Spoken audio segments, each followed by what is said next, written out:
नमस्कार दोस्तों, एक बार फिर मेरे YouTube चैनल में आपका स्वागत है और मैं हूं अमित सिन्हा। दोस्तों, आज का जो एडिटोरियल है इसमें यह बताया गया है कि G7 का जो समिट हुआ है कैरविस बे यूके में, उस समिट में कौन कौन सी बातें जो है सो निकल कर सामने आई हैं, क्या कंक्लूजन है इस समिट का। इस समिट में जो भी इश्यूज थे, जैसे लॉकडाउन का इशू, चाइना का इशू, तो इस ओवरऑल इशू पे क्या डिस्कशन हुआ और भारत के प्रति किस तरह का जो है सो इसमें बिहेवियर रहा, इंपॉर्टेंट रोल क्या भारत ने प्ले किया। तो इसी सारे जो है सो मुख्य बिंदु के इर्द गिर्द आज का एडिटोरियल घूमता है। और द हिंदू फिर उसी तरह से लास्ट में कुछ जो है सो एडवाइस या सजेशन देते हुए एडिटोरियल को एंड करता है। तो आइए दोस्तों, ओवरऑल इसे देखने का प्रयास करते हैं और इसके अंदर जो भी इंपॉर्टेंट थिंग्स हैं उसे जानने का प्रयास करते हैं। हेडिंग है दोस्तों, एन एलाइट क्लब। एलाइट का मतलब होता है श्रेष्ठ, क्लब का मतलब एक समूह, क्लब। क्या चीज पे? ऑन G7 समिट पे, G7 का जो समिट हुआ है।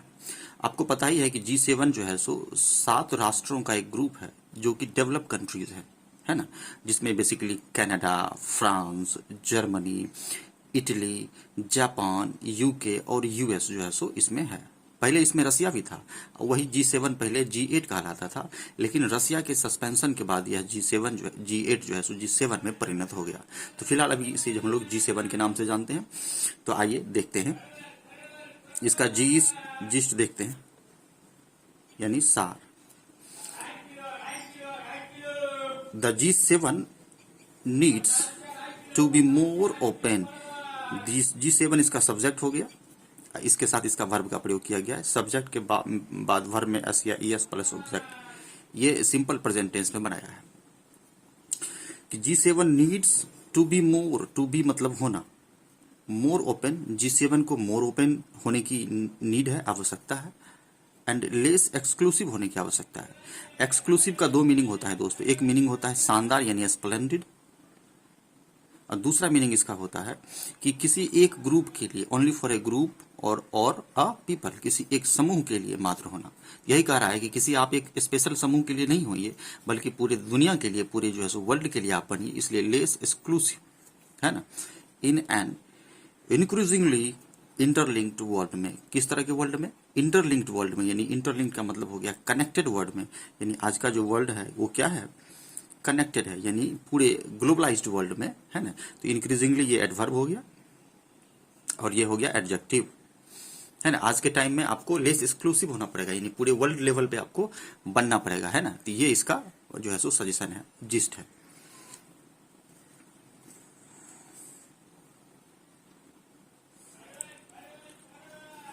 द G7 समिट एट कैरबिस बे यानी यूके में। इसके बाद इसका वर्ब यहां से है, subject plus V2 plus object, यानी सिंपल पास्ट में, subject plus V2 plus object simple past में। सेंट आउट का मतलब होता है टू गिव, देना, कि sent out to very strong messages. Very का मतलब महत्वपूर्ण, दो महत्वपूर्ण मैसेज यह जो है सो सबमिट देता है। कौन कौन सा महत्वपूर्ण मैसेज है? The first was driven by United states new president Joseph Biden. कि पहला जो मैसेज है वह ड्रिवन बाय है, इसको पैसिव में बनाया है ना। सब्जेक्ट प्लस वाज या वर के बाद V3 प्लस ऑब्जेक्ट, यानी पैसिव में बनाया है कि पहला जो मैसेज था वो यूनाइटेड स्टेट के नए जो राष्ट्रपति हैं जोसेफ बाइडेन, उनके द्वारा जो है सो ड्रिवन किया गया था, उनके द्वारा इन्फ्लुएंस किया गया था, यानी कि उन्हीं के इन्फ्लुएंस पर जो है सो यह पहला मैसेज है जी समिट का सामने आया है। और एंड हिज वो का मतलब होता है प्रॉमिस, कि उन्होंने क्या प्रॉमिस किया, क्या वादा, क्या कसम, इसको बोलते हैं प्रॉमिस। एंड हिज का प्रयोग किया गया है जो बिडेन के लिए, है ना। उनका क्या प्रॉमिस है? दैट की अमेरिका इज बैक, कि अमेरिका फिर से वापस है। America is back double inverted coma में डालने का मतलब है कि कोई भी सेंटेंस जो है सो महत्वपूर्ण है, इसीलिए उसको हम लोग डबल इन्वर्टेड कोमा में डालते हैं। ये इसका पंच लाइन भी हो गया, टैग लाइन भी कहते हैं इसको, कि अमेरिका इज बैक, ऐसा कहना है जोसेफ बाइडेन का। To take the lead on global challenges, challenges का मतलब चुनौतियां, ग्लोबल चैलेंजेस की चुनौतियों को लीड करने के लिए अमेरिका फिर से वापस आ रहा है। यानी कि इनका कहना है कि अमेरिका की स्थिति फिर से मजबूत करना है दुनिया में, है ना। जो पहले का अमेरिका था उसी तरह आज का भी अमेरिका बनाना है। यही पहला मैसेज है G7 समिट का जो निकल कर सामने आया है। The G7 summit, the G7 commitment, commitment का मतलब जो वादा है, जो प्रॉमिस है कि हम ऐसा करेंगे, है ना। Commitment to donate 1 billion corona virus vaccine, कि इसका कमिटमेंट है इन सारे इस ग्रुप के जो कंट्रीज हैं कि वह डोनेट करेगा 1 बिलियन कोरोना वायरस वैक्सीन को, टू का मतलब को, पुअरर कंट्रीज को, जो गरीबों में गरीब कंट्रीज है, पुअरर कंट्रीज को डोनेट करेगा 1 बिलियन कोरोना वायरस वैक्सीन। आराम से इसको दोस्तों समझते जाना है कि क्या क्या इसका इंपॉर्टेंट चीज है। और क्या करेगा, टू इन्वेस्ट करेगा 12 ट्रिलियन इन देयर का प्रयोग G7 कंट्रीज के लिए किया गया है। G7 की कंट्रीज जो हैं उनमें, यानी उनके, ये प्रोनाउन है their combined pandemic recovery plan में। यहां से यहां तक एक शब्द है, कंबाइंड मतलब मिला जुला, यानी इनका जो ओवरऑल जो है सो G7 कंट्रीज का जो है सो पेंडेमिक रिकवरी प्लान का जो इनका जो अपना एक इन्वेस्टमेंट है $12 ट्रिलियन का, कि सब मिलकर इतना इन्वेस्ट करेंगे इसमें, कंबाइंड पेंडेमिक रिकवरी प्लान में। यह जो रिकवरी प्लान है डिपेंड्स ऑन यूएस कमिटमेंट, कि यूएस के कमिटमेंट पे यह प्लान डिपेंड है ना, कि यूएस के कमिटमेंट पे यह प्लान डिपेंड है फॉर ए लार्ज पार्ट के लिए, यानी कि विस्तृत रूप में यूएस के कमिटमेंट पर जो है सो यह प्लान डिपेंड है। कौन सा प्लान, कि $12 ट्रिलियन का इन्वेस्ट करना कंबाइंड पेंडेमिक रिकवरी प्लान के लिए।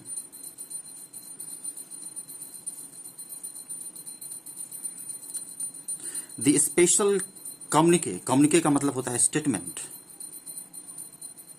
किसी संस्था का स्टेटमेंट, उसको या इसको हिंदी में हम लोग विज्ञप्ति भी कहते हैं, कि एक जो स्पेशल कम्युनिके है ऑन क्या चीज पे, तो ओपन सोसाइटी पे। देखिए इन्वर्टेड कॉमा में डाला गया है कि ओपन सोसाइटी। अब ओपन सोसाइटी के बारे में बता रहा है कि ओपन सोसाइटी के बारे में जो स्पेशल जो स्टेटमेंट है किसके लिए, तो फॉर द G7 आउटरीच के लिए। तो आउटरीच का दो मीनिंग होता है, एक होता है कि आउटरीच यानी गो बियॉन्ड समथिंग, किसी चीज के दूर पहुंचने, यानी कि एक सीमा से परे हो जाना, और दूसरा मीनिंग होता है इसका मीटिंग होना। तो यहाँ मीटिंग हो जाएगा कि G7 का जो आउटरीच है, जो मीटिंग हुआ है ना, यूके में जो कैरिबियस बे में जो मीटिंग हुआ है।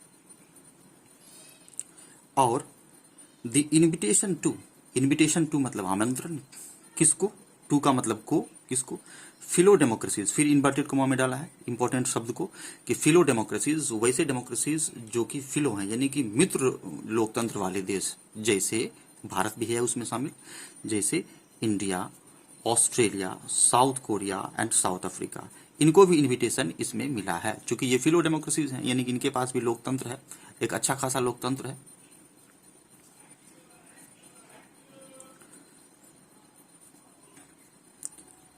Are also an extension of his stated commitment, यानी इन सारे कंट्रीज को जो फिलो डेमोक्रेसीज है, जो इनको इनविटेशन जो मिला है, यह भी जो है सो यह क्या है, एक extension of his stated commitment, उनके स्टेटेड कमिटमेंट का, स्टेटेड मीन्स कहा गया, कमिटमेंट जो उन्होंने किया था, जो वादा लिया है कि अमेरिका को फिर से वापस लाने का, अमेरिका इज बैक, उस कमिटमेंट का हिज का प्रयोग किया गया है अमेरिका के जो राष्ट्रपति हैं जोसेफ बाइडेन के लिए किया गया है, कि उनके स्टेटेड कमिटमेंट का यह भी एक हिस्सा है। क्या हिस्सा है, तो इन सारे डेमोक्रेसीज को इसमें शामिल करना।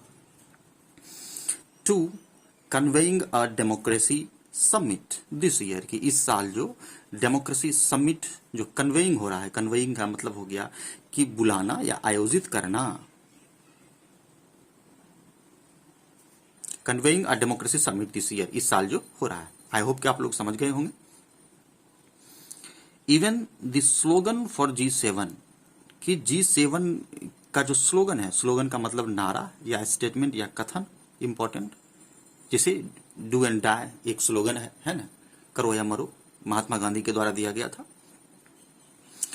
तो स्लोगन फॉर द G7 क्या है, कि बिल्ड बैक बेटर, कि फिर से बेटर चीज को हम लोग क्या करें, बिल्ड करें। ये इन्वर्टेड कॉमा में डाला गया है। यह जो स्लोगन है उसके लिए कहा गया है, सब्जेक्ट का स्लोगन है, the slogan was a white house term, कि यह जो स्लोगन है व्हाइट हाउस के द्वारा दिया गया है, कि व्हाइट हाउस का टर्म है, इस स्लोगन को कॉइन किया था, उछाला था व्हाइट हाउस ने, यानी इस्तेमाल किया था, टू डिक्लेयर मतलब घोषणा करना, to declare America's economy and job recovery plan, कि अमेरिका के इकोनॉमी और जॉब को रिकवर करने के लिए इस तरह का जो है बिल्ड एंड बैक बेटर जो है सो स्लोगन अमेरिका के द्वारा यानी व्हाइट हाउस के द्वारा इसको डिक्लेयर किया गया था, है ना, जो कि क्या है कि G7 का भी हिस्सा बन गया। जैसा कि आपको पता ही है कि अमेरिका का एक अपना डोमिनेटिंग पावर होता है किसी भी मीटिंग में, चूंकि वो क्या है कि लीडिंग कंट्री है इन द वर्ल्ड में।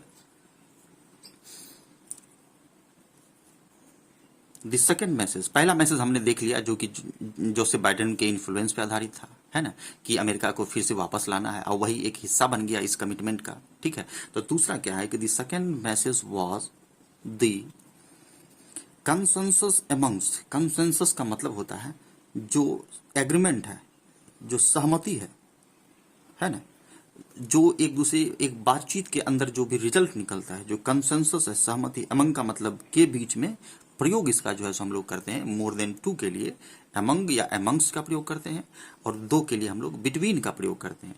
तो यहाँ पर अमंग्स किसमें सहमति हुई थी, आपसी सहमति। The 7 members countries, 7 member countries कौन, G7 के जो भी हैं, किस पे, तो ऑन काउंटरिंग चाइना, बहुत ही बेहतरीन लाइन और पंच लाइन भी कहते हैं हम, we can say this is the theme of the passage, countering China, sorry this is the second theme of the passage, यह सेकंड थीम भी कहते हैं, पहला थीम तो जो ऊपर मैंने देखा, दूसरा ये सेकंड थीम। काउंटरिंग मतलब रोकना, कि पहला है कि इस तरह से इकोनॉमी को लेवल पर लाना है, इसके पीछे यह बताएगा कि कोविड-19 के द्वारा जो भी इकोनॉमी जो है सो स्लो डाउन हुआ है उसको फिर से लाना। दूसरा है कि चाइना को रोकना, क्योंकि चाइना का एक बहुत बड़ा प्रभुत्व जो है सो बढ़ रहा है, और जिसका जो है सो खतरा यानी थ्रेट जो है सो पूरे वर्ल्ड पर जो है सो होवरिंग कर रहा है, यानी मंडरा रहा है, उसको लेकर पूरे वर्ल्ड भी चिंतित है। तो वो भी केंद्र बिंदु रहा इस मीटिंग का, 2 केंद्र बिंदु रहा जिसे हम लोग ध्यान से देख रहे हैं। द फाइनल G7 कम्युनिके, कि अंतिम जो G7 का जो स्टेटमेंट है, जो विज्ञप्ति आया, जो उसका स्टेटमेंट आया, होल्ड्स, इसके लिए इसका वर्ब का प्रयोग किया गया है, सिंगुलर वर्ब है, होल्ड्स, बड़ा अच्छा लाइन, नो लेस देन 4, यानी 4 से कम नहीं, यानी लगभग 4 के बराबर, यानी 4 से कम नहीं। Direct reference to China, direct reference to China, reference का मतलब हो गया कमेंट, कह रहा कि इस कम्युनिके में 4 से कम नहीं होल्ड हुआ, डायरेक्ट रेफरेंस टू चाइना, यानी कि चाइना के संदर्भ में जो है सो डायरेक्ट जो है सो रेफरेंस हुआ है। कौन कौन सा चाइना के संदर्भ में हुआ है, वो सब निगेटिव सेंटेंस उसके लिए यूज किया गया है, यानी चाइना के लिए कौन कौन सा टर्म इसमें रेफरेंस जो है सो कमेंट, कौन कौन सा कमेंट दिया गया है G7 में, देखते हैं। इंक्लूडिंग क्रिटिसिज्म बीजिंग, जिसमें कि बीजिंग का क्रिटिसिज्म इंक्लूड किया गया था, शामिल था, क्रिटिसिज्म मतलब आलोचना, फॉर इट्स राइट्स अकॉर्ड के लिए, कि राइट का जो अकॉर्ड है, अकॉर्ड का मतलब होता है राइट्स, रिकॉर्ड का मतलब हो गया कि किसी भी चीज का एक जो लिस्ट है उसका अधिकार के संदर्भ में। इन सिंजियांग प्रांत में, आपको पता ही है कि चाइना में सिंजियांग एक प्रांत है जहां पर कि मुस्लिम माइनॉरिटी, उइगर नाम का एक मुस्लिम माइनॉरिटी है, जिसके साथ जो है सो ह्यूमन राइट्स का वायलेशन जो है सो, उल्लंघन जो है सो चाइना करता है, उस पर उसको प्रताड़ना करता है। वह मुद्दा जो है सो यहाँ पर जो है सो देखा गया है कि चाइना बहुत अपने देश में कि मुस्लिम के साथ जो है सो ह्यूमन राइट्स का वायलेशन कर रहा है। तो पहला ये था कि इंक्लूडिंग क्रिटिसिज्म फॉर राइट्स के संदर्भ में सिंजियांग में, एंड डेमोक्रेटिक फ्रीडम्स के संदर्भ में दूसरा है कि डेमोक्रेटिक फ्रीडम के संबंध में इन हांगकांग में, कि हांगकांग के लोगों को डेमोक्रेटिक फ्रीडम नहीं देता है चाइना, और चाइना वहां पर अपना जो है सो एक अपना क्या कहते हैं साम्राज्यवाद की नीति के तहत जो है सो वहां पर अपना पूरा जो है सो इकोनॉमिक पावर जो है सो दिखाने का प्रयास करता है, इकोनॉमिक और एक प्रकार का कह सकते हैं ज्योग्राफिकल भी पावर अपना वो पूरा दिखाता है कि यह एरिया जो है सो हमारे डोमिनेंट में है। तो डेमोक्रेटिक फ्रीडम इन हांगकांग में, राइट्स के संदर्भ में सिंजियांग में, जहां पर कि उइगर मुसलमानों के साथ जो है सो ह्यूमन राइट्स का वायलेशन होता है, ये सारा मुद्दा। It's non market policies and practice के संदर्भ में, कि और इसका मार्केट का भी पॉलिसी बड़ा गजब है, कि पूरे दुनिया में चाइना जो अभी डोमिनेट कर रहा है मार्केट पॉलिसी के संदर्भ में, उसके बारे में भी बात कर रहा है कि किस तरीके से जो है सो वो पूरा जो है सो डोमिनेटिंग पावर के मूड में जो है सो नजर आता है। Non market policies and practices के संदर्भ में अमेरिका भी इससे परेशान है ना। Concern over its action in China sea, और इसके साथ कंसर्न ओवर मतलब समस्या या चिंता। ओवर प्रीपोजिशन है, कंसर्न ओवर किसी चीज पे चिंता होना, ओवर इट्स एक्शन किसका एक्शन, तो चाइना का एक्शन। कहाँ, तो चाइना सी में। चाइना सी में भी अपना प्रभुत्व दिखाता है ना चाइना की, नहीं मेरा यहाँ पर जो है सो ज्यादा पावर है डोमिनेटिंग का, बहुत सारे कंट्रीज के साथ इसका रिलेशनशिप भी काफी जो है सो बिगड़ा हुआ है इसको लेकर। And demand for a transparent investigation into the origins of the covid virus, और यह भी इसके साथ समस्या है कि इस पर कितना कितना आरोप है। पहला आरोप इस पर हम लोगों ने देखा कि उइगर मुसलमानों के साथ जो है सो ह्यूमन राइट्स का वॉयलेशन का है। दूसरा हांगकांग में फ्रीडम, डेमोक्रेटिक फ्रीडम को लेकर है। तीसरा मार्केट पॉलिसीज को लेकर है, ट्रेड वॉर जो अमेरिका के साथ हुआ। उसके बाद चाइना सी को लेकर है, उस पर भी उसका अपना अधिकार दिखाता है। और लास्ट में बताया है कि कोविड-19 का वायरस का उत्पत्ति हो सकता है कि चाइना से ही हुआ है, हो सकता है क्या हुआ ही है। और उस पर भी जांच जो है सो कर रहा है कि transparent investigation into the origin of the covid virus. इसका डिमांड भी है कि कहीं चाइना का कोई साजिश तो नहीं है इसमें, है ना, कहीं उसका होममेड वायरस तो नहीं है। तो इस तरह का जो है सो आरोप उस पर लगा हुआ है, जिस पर जो है सो विस्तृत चर्चा किया गया। द हालांकि प्लस और माइनस वाला सब्जेक्ट है ना। हालांकि द बोनहोमी, बोनहोमी का मतलब हो गया फ्रेंडली।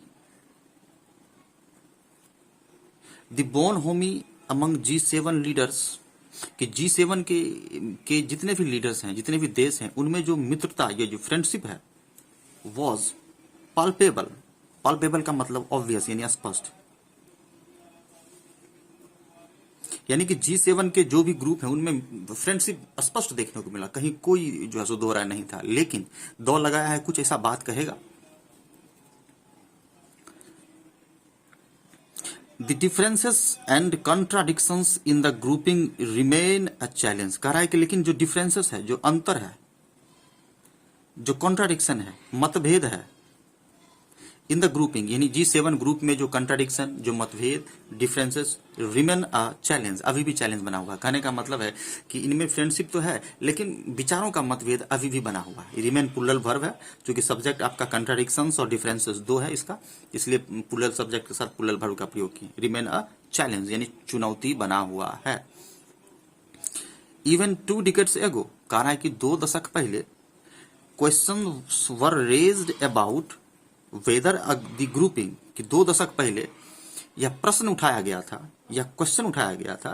क्वेश्चंस वर रेज्ड, ये भी पैसिव में है दोस्तों, सब्जेक्ट प्लस वाज या वर plus V3 plus object. About किसके बारे में, कि क्या, वेदर मीन्स क्या, द ग्रुपिंग यानी ग्रुप जो है, कौन सा ग्रुप, यानी G7 ग्रुप जो है, अर्लियर दी G8, जिसे कि पहले हम लोग G8 कहते थे। मैं बता चुका हूं कि पहले G7 पहले G8 था, क्योंकि उसमें रसिया भी शामिल था, और रसिया के सस्पेंशन के बाद जो है सो वो G7 बन गया है ना।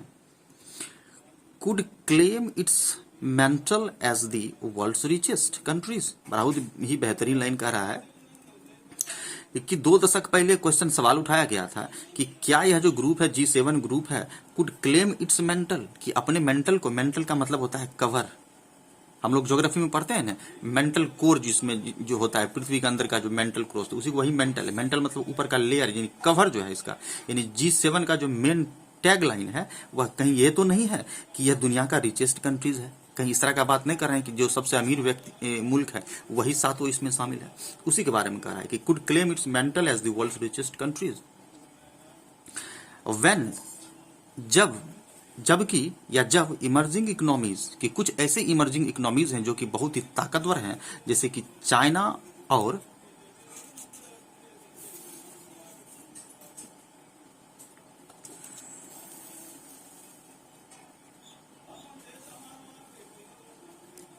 And India. कह रहा है कि अब जैसे चाइना और इंडिया जैसे ताकतवर मुल्क भी उभर कर सामने आ रहे हैं, तो उस संदर्भ में आप अपने आप को वर्ल्ड के रिचेस्ट की श्रेणी में क्यों रखते हैं, है ना।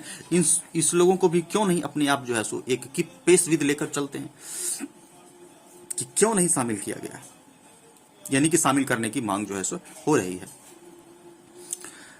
ऑन इकोनॉमिक इशूज, कि इकोनॉमिक का जो इशू है, जो मुद्दा है, the EU is more representative unit, बहुत ही बेहतरीन लाइन यहां से दोस्तों लिखा है, थोड़ा घुमावदार भी लिखा है, कि ऑन इकोनॉमिक इश्यूज पे EU यानी European Union is a more representative, more बताए हैं कि यदि मोर के साथ यदि देन लगाते हैं तो कंपैरेटिव डिग्री में हम लोग तुलनात्मक अध्ययन करते हैं, यानी 2 या 2 से अधिक में तुलना जो करते हैं मोर लगाकर करते हैं। यदि देन नहीं लगाएंगे तो वो कंपैरेटिव नहीं होगा। A more representative unit than the individual European G7 member. कह रहा है कि G7 मेंबर का, यूरोपियन मेंबर का जो इंडिविजुअल ग्रुप है उससे कहीं ज्यादा जो है सो EU जो है सो मोर रिप्रेजेंटेटिव यूनिट के रूप में देखा गया है, खास करके कब, इकोनॉमिक इश्यूज के संबंध में। जाहिर सी बात है कि यूरोप का बहुत सारे कंट्री जो है सो इकोनॉमिकली क्या है, स्ट्रांग है, यानी कि उनका इकोनॉमिकल रिप्रेजेंटेशन थोड़ा ज्यादा होता है। तो वही कह रहा है यहाँ पर कि ज्यादा देखा गया है कि किसी खास इंडिविजुअल यूरोपियन G7 मेंबर की तुलना में, कंट्रीज की तुलना में EU का जो है सो इकोनॉमिक जो है सो ज्यादा रिप्रेजेंटेशन देखा गया है। अंततः फाइनली द प्रेमिस का मतलब आइडिया या विचार। The premise of a group like the G7, कि G7 जैसे ग्रुप का जो प्रेमिस है, जो विचार है, जो आइडिया है, that of an exclusive club, यानी कि कहा जाता है कि यह जो दैट ऑफ यानी आइडिया जो है सो विचार जो है सो G7 के ग्रुप का, कि यह एक एक्सक्लूसिव क्लब है। अभी जस्ट बताए हैं दोस्तों कि एक्सक्लूसिव का मतलब होता है किसी एक खास ग्रुप के लिए, कि यह एक किसी निश्चित ग्रुप के लिए बनाया गया exclusive club of the hubs. बहुत ही बेहतरीन शब्द है दोस्तों। देखिए हैव्स नाउन है यहाँ पर, हैव वर्ब होता है, तो इसी को नाउन बना दिया है कि हैव का ही हैव्स है।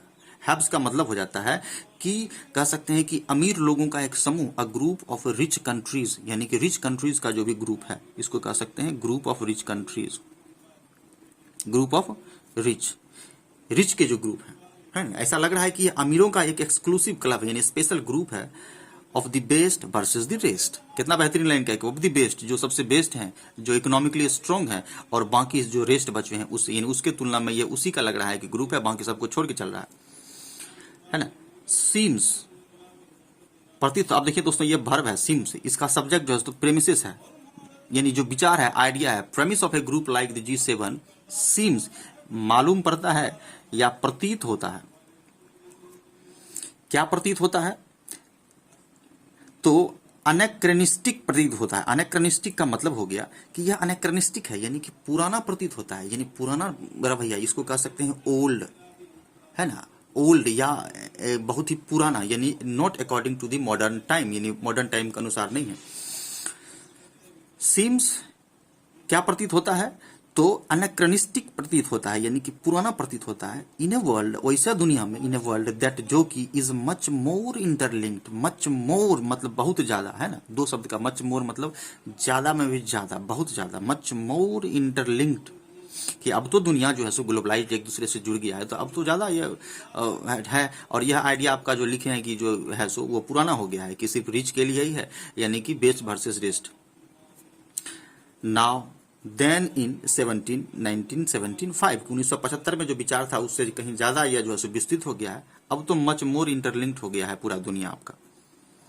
When the grouping first came about का मतलब होता है कि कम इनटू एग्जिस्टेंस, यानी उत्पन्न होना, कि जब यह ग्रुप बना था, यानी 1975 में जब जो है सो G7 की स्थापना हुई थी, यानी G8 उस टाइम था। थोड़ा सा और बचा हुआ है दोस्तों।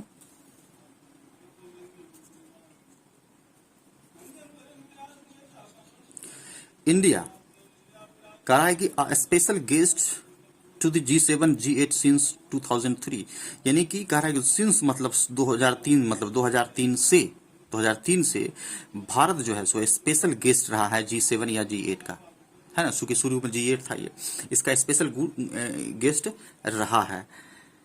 Special guest to the G7 G8 has also, आप देखिए दोस्तों ये हैज वर्ब है, हैज का सब्जेक्ट इंडिया है। अब यहां से जोड़ेंगे कि इंडिया हैज ऑल्सो मेंटेन्ड, भारत ने मेंटेन किया है, यानी सब्जेक्ट के बाद हैज या have plus V3 plus object, it's का प्रयोग किया गया इंडिया के लिए, अपना, इट्स, है ना, इट्स इंडिपेंडेंट कोर्स, भारत ने अपना इंडिपेंडेंट जो एक प्रकार का कोर्स है उसको जो है सो मेंटेन किया, यानी पैटर्न जो है, यानी काम करने का जो पैटर्न है भारत का, उस टाइम से अभी तक भारत मेंटेन किए हुए हैं। खास करके स्पेशली ऑन पॉलिटिकल इश्यूज पे, खास करके पॉलिटिकल इशू पे भारत ने क्या किया है, उस टाइम से अपना एक अलग जो है सो पहचान बनाए हुए रखे हैं। इट इज सिग्निफिकेंट दैट, यह महत्वपूर्ण है कि द G7 आउटरीच G7 का जो मीटिंग है, आउटरीच का मतलब यहाँ मीटिंग हो जाएगा।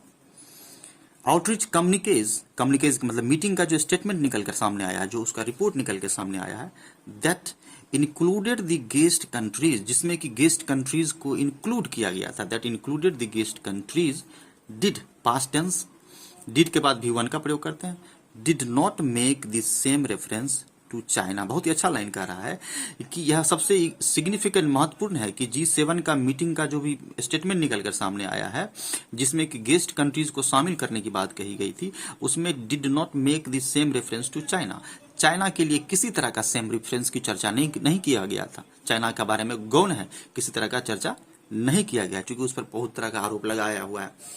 हम लोगों ने 4 तरह का आरोप देखा उस पर लगा हुआ है।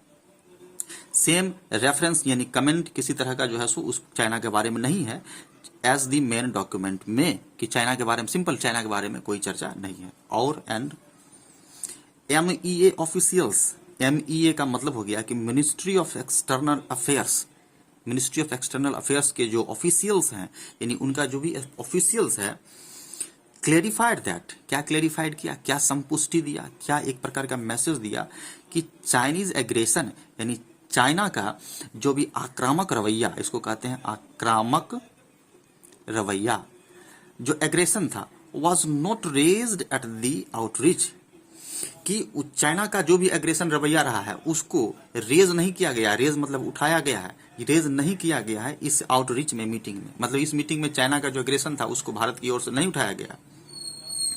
विच फोकस्ड ऑन द पेंडेमिक, जो कि किस पर फोकस था, तो पेंडेमिक पे फोकस था, यानी पेंडेमिक मुख्य संदर्भ में था, क्लाइमेट चेंज पे था। ये बता रहा है कि किस पर फोकस था हमारा जो मीटिंग है, जनरली चाइना पर ज्यादा फोकस था कि नहीं था, क्योंकि चाइना पर भी फोकस था, लेकिन इंडिया के संदर्भ में किसी तरह का जो है सो प्रश्नवाचक चिन्ह नहीं उठाया गया है। तो पेंडेमिक पे, क्लाइमेट चेंज पे एंड डेमोक्रेटिक फ्रीडम्स पे, कि किस किस देश में डेमोक्रेटिक फ्रीडम है कि नहीं, जिसमें कि इंडिया को भी शामिल किया गया है और चाइना को भी शामिल किया गया है। तो अब थोड़ा सा इसमें बताएगा कि इंडिया में कहाँ कहाँ जो है सो डेमोक्रेटिक फ्रीडम पर जो है सो प्रहार देखने को मिला है। अब कह रहा है कि इंडिया वॉइस्ड कंसर्न, वॉइस मतलब उठाना, बोलना, कंसर्न मतलब समस्या या चिंता, कंसर्न अबाउट किसके बारे में, कि सम क्लॉजेस, कुछ क्लॉजेस जो है, यानी कुछ जो आपका धारा है, जो कुछ सेक्शंस है आपका इन द ज्वाइंट कम्युनिके में, यानी कि आपका जो ज्वाइंट कम्युनिके जो विज्ञप्ति है, जो स्टेटमेंट में, उसमें जो कुछ क्लॉज है, कुछ लाइंस है, कुछ जो धारा है, कुछ सेक्शन है, उस पर जो है सो कंसर्न किया है इंडिया, है ना। ऑन ओपन सोसाइटीज में विच कंडेम्ड, अब इसी ओपन सोसाइटी, यानी उसका जो ओपन सोसाइटी है G7 का, है ना, उस पर जो है सो भारत कुछ सवाल खड़ा किया है कि उसके क्लॉज में कि थोड़ा सा परिवर्तन भैया कीजिए, है ना।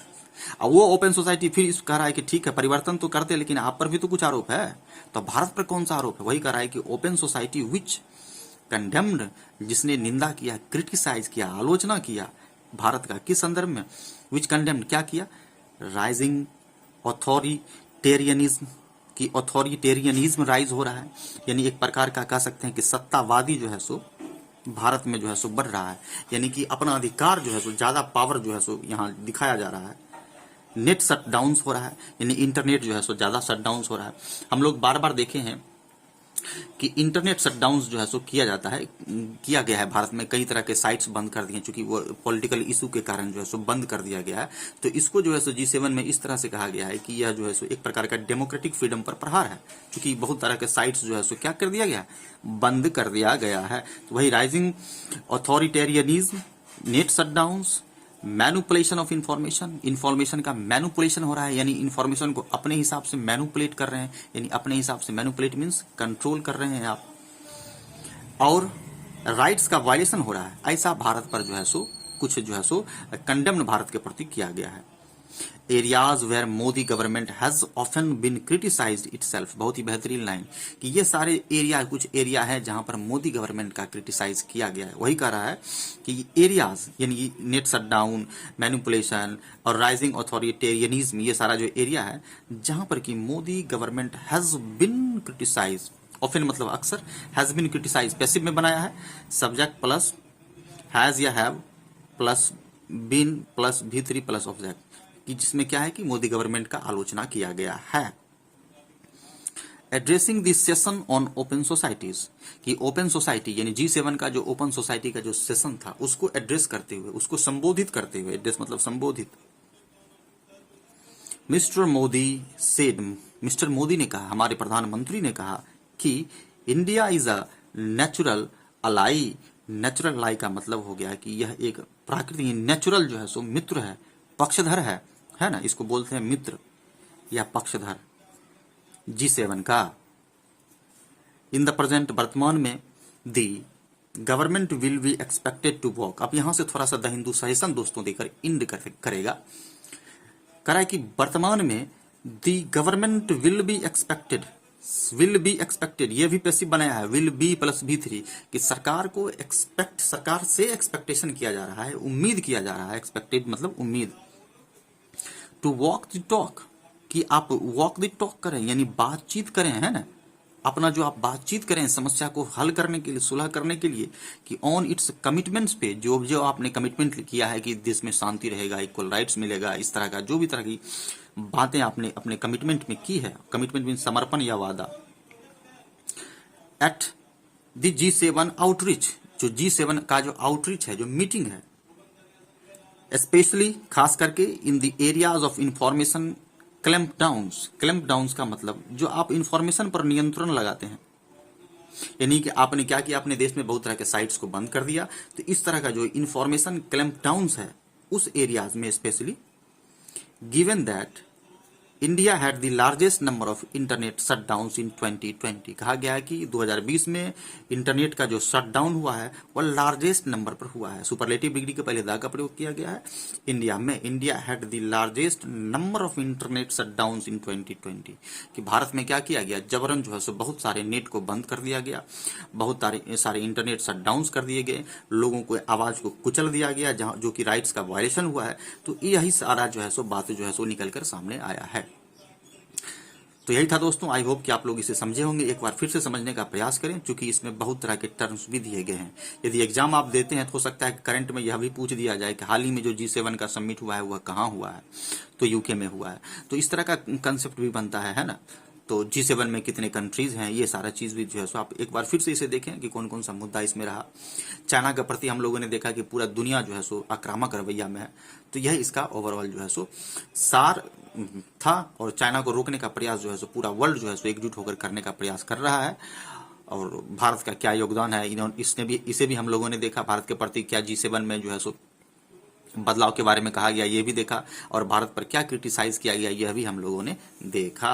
आई होप कि आप लोगों को अच्छा लगा होगा, तो अवश्य जो है so stay connected with high level English by Amit Sinha, है ना, एंड बहुत बहुत धन्यवाद आप लोगों के कमेंट और सब्सक्राइब और लाइक करने के लिए। इसी तरह कमेंट सब्सक्राइब लाइक करते रहें ताकि मैं more and more video upload करता रहूंगा। मेरा प्रयास है दोस्तों कि बेटर से बेटर क्वालिटी आप लोगों को प्रोवाइड कराऊं, और जल्द ही मैं प्रोवाइड कराने का प्रयास कर रहा हूं।